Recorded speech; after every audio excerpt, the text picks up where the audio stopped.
Ջուղա կամ Ջոլֆա քաղաք Իրանի Իսլամական Հանրապետության տարածքում Արաքս գետի ափին։ Վարչականորեն գտնվում է Արևելյան Ադրբեջանի Ջուղայի գավառում, հանդիսանում է նաև համանուն շրջանի կենտրոնը։ Ջուղան իրանական Ադրբեջանի կարևորագույն քաղաքներից մեկն է, զբոսաշրջության և տնտեսության տեսանկյունից։ Տեսարժան վայրերից են Սուրբ Ստեփանոս վանքը, Հովի մատուրը, Մարաքան և Քիամաքի արգելավայրերը, Ասիաբ Խարաբե ջրվեժը։ Քաղաքում է նաև արտաքին աշխարհի հետ Իրանը կապող առաջին երկաթուղային կայարանը, կառուցված 1912 թվականին։ Ջուղան գտնվում է Արևելյան Ադրբեջանի կենտրոն, Թավրիզ քաղաքից 135 կիլոմետր հյուսիս, Արաքս գետով բաժանված է Նախիջևանի տարածքում գտնվող Ջուղա բնակավայրից։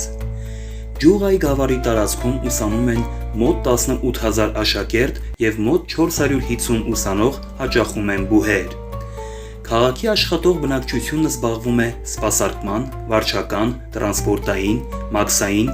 բանկային և ապահովագրության, ինչպես նաև այլ առևտրային ու քաղաքային գործունեության մեջ։ Գյուղական բնակչության մեծամասնությունը ագարակատերեր են։ Բարձրագույն կրթության մակարդակը և մեխանիկական գյուղատնտեսության տարածվածությունը մեծանում են։ Աշխատուժի մեջ մտնող երիտասարդ որակավորված մարդկանց թիվը մեծանում է։ Ջուղան խիստ կարևոր նշանակություն ունի Իրանի հյուսիսային երկու հարևանների համար։ Հայաստանից Թավրիզ մեկնող հայ զբոսաշրջիկները հաճախ ուխտագնացության համար այցելում են ՅՈՒՆԵՍԿՕ-ի Իրանի ցանկում գտնվող հայկական վանքերը, կայանում քաղաքի հյուրանոցներում։ Թեհրանից, Ղազվինից ու Թավրիզից Հայաստան եկող զբոսաշրջիկները նույնպես անցնում են այս քաղաքով։ Ադրբեջանը Նախիջևանին կապող միակ հճուղային ճանապարհը Բաքուն կապում է Նախիջևան քաղաքին։ Ջուղա քաղաքի մոտ գտնվում է Արաքս գետի մեկ այլ, Ջոլֆայի կամուրջը։ Ջուղա քաղաքը գտնվում էր Սյունիքի նահանգի Երնջակ գավառում։ Առաջին հիշատակումը Մովսես Խորենացունն է։ Բագրատունիների թագավորության շրջանում այն մտնում էր Վասպուրականի կազմի մեջ, սակայն հայոց թագավոր Սմբատ I-ը քաղաքը և Գողթան գավառը նվիրաբերել է Սյունիքի Գահերեց իշխանին։ Վասպուրականի իշխան Գագիկ Խաչիկը միջամտության համար դիմել է Ատրպատականի Սաջյան Ամիրաներին, արդյունքում ինքը դարձել Վասպուրականի թագավոր, իսկ երկիրը հասցրել անկախության համար պատերազմի։ 15-րդ դարում, լինելով Թավրիզ-Հալեբ առևտրային ճանապարհի վրա, քաղաքը զարգանում ու բարգավաճում է, իր հետ միասին առաջ տանելով Ագուլիսը, Նախիջևանը, Վորդուարը և Մեղրին։ 17-րդ դարի սկզբին Շահ Աբասի հրահանգով հայ բնակչությունը բռնագաղթեցվել է Իրան, որտեղ նրանք հիմնել են նոր Ջուղա քաղաքը։ Նախքան այդ, Ջուղայի բնակչությունը անցնում էր 20,000-ից, որով այն գերազանցում էր հայկական լեռնաշխարհի բոլոր քաղաքներին։ 1828 թվականի Թուրքմենչայի պայմանագրով Ջուղան կիսվել է երկու մասի, քանի որ տեղակայված էր Արաքս գետի երկու ափերին։ 1990-1991 թվականների ընթացքում Ջուղայի սահմանային անցակետով բեռնափոխադրումների ծավալը համապատասխանաբար կազմել է 2,69 և 2,37 միլիոն տոննա, ինչը կազմում է երկրի ներմուծման ավելի քան 10%-ը։ Ղարաբաղյան շարժման և Արցախի ազատամարտի հետևանքով Կովկաս-Ջոլֆա երկաթուղին փակվել է։ Այժմ գործում է Ադրբեջան-Նախիջևան-Թուրքիա ավտոխճուղին։ Տարեկան ապրանքաշրջանառությունը կազմում է 150,000 տոննա բեռ։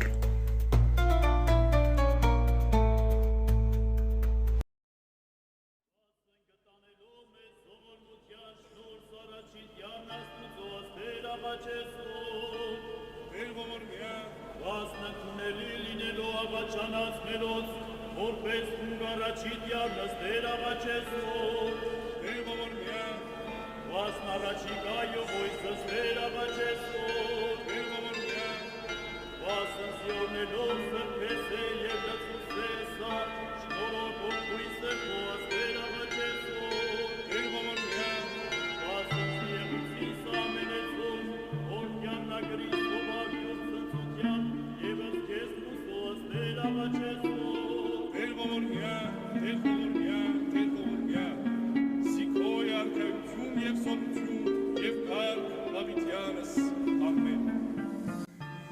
Հովվի մատուռ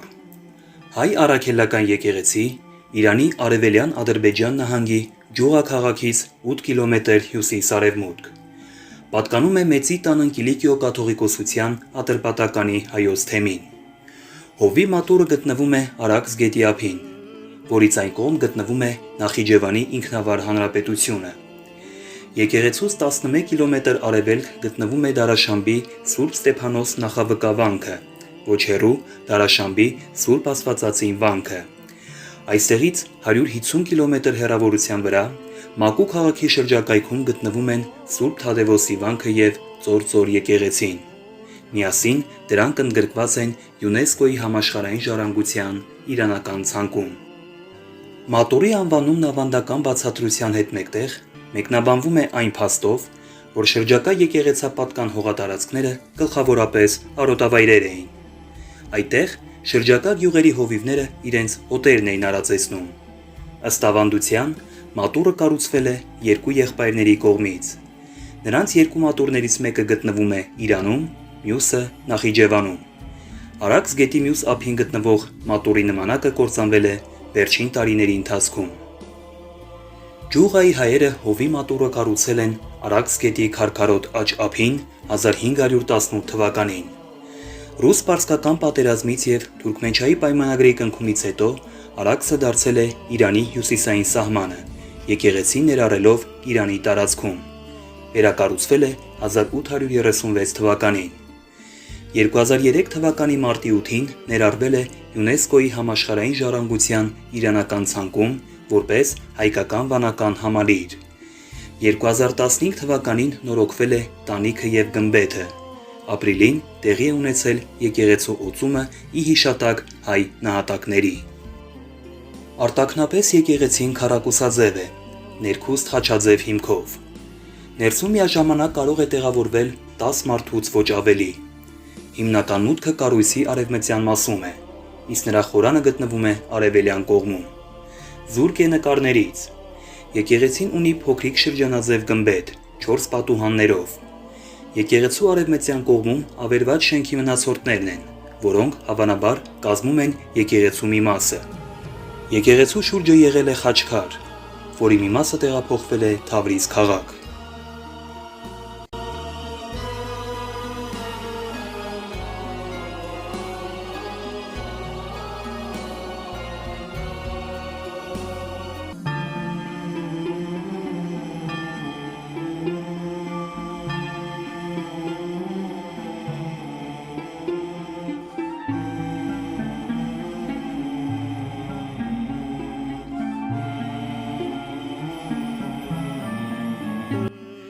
Սուրբ Ստեփանոս վանք 9-րդ դարի հայկական կրոնական համալիր Իրանի հյուսիսում գյուղաքաղաքից դեպի հարավ-արևմուտք 15 կիլոմետր հեռավորության վրա Արաքս գետի աջ ափին բարձրացող Մաղարդա լեռան լանջին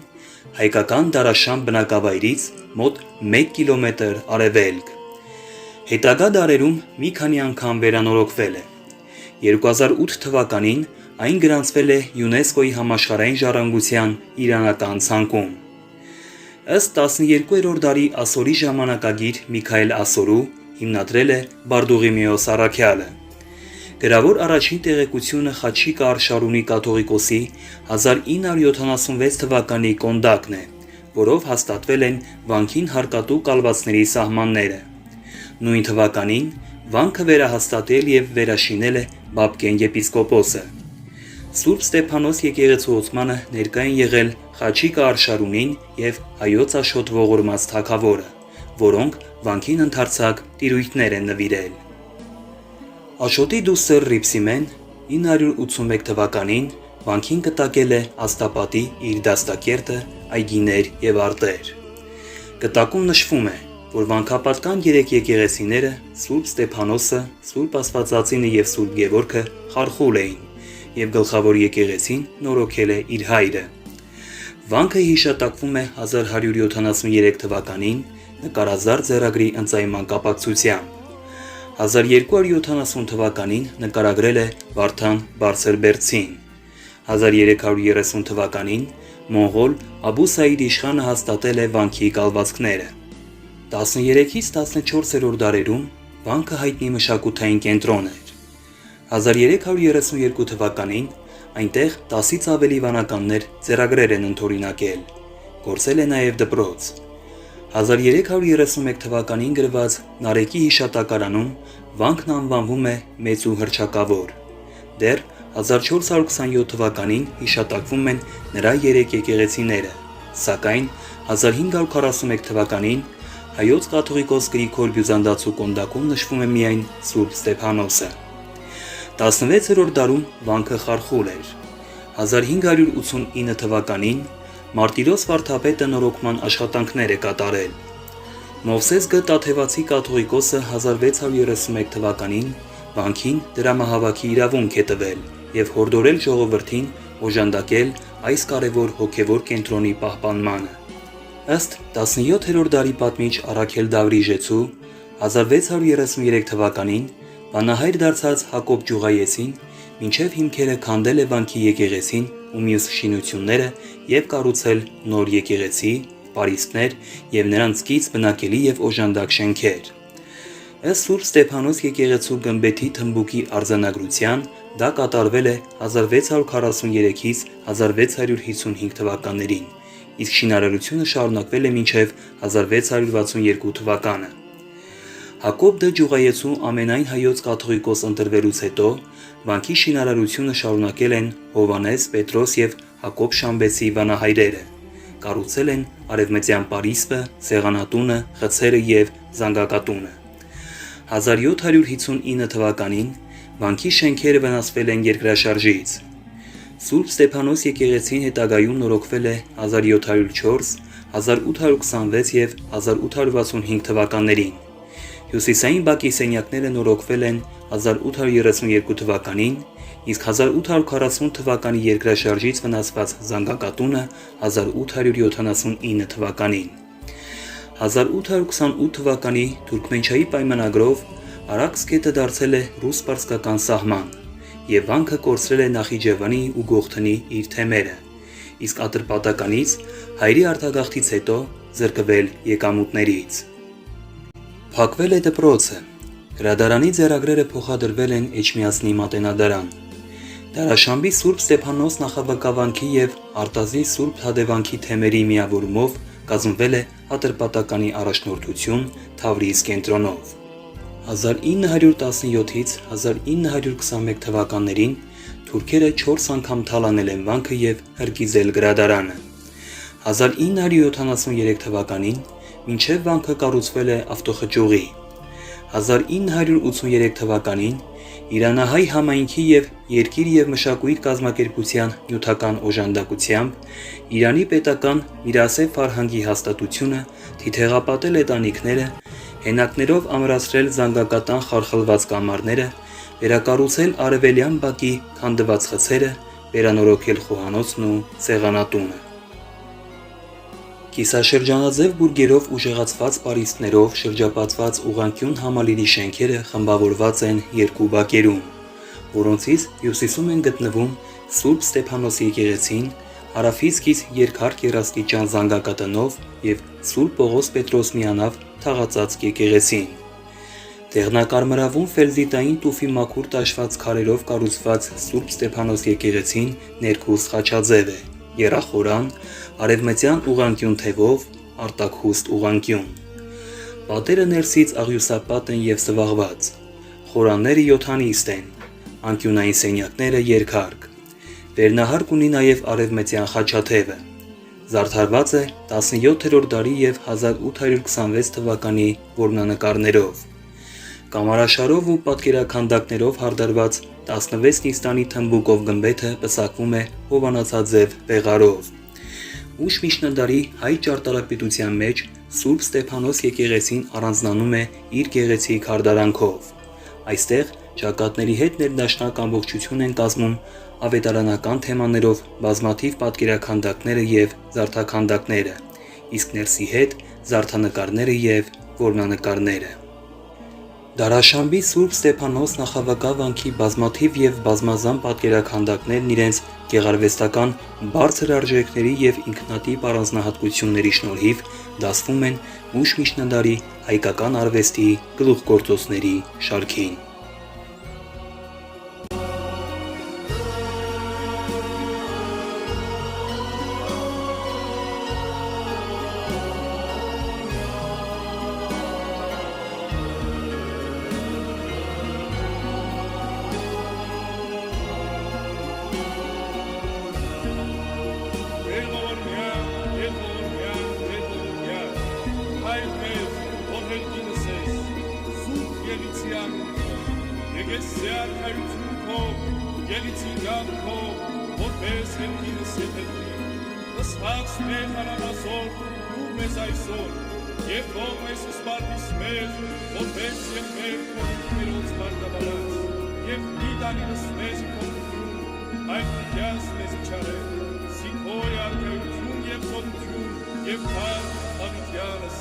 Ամեն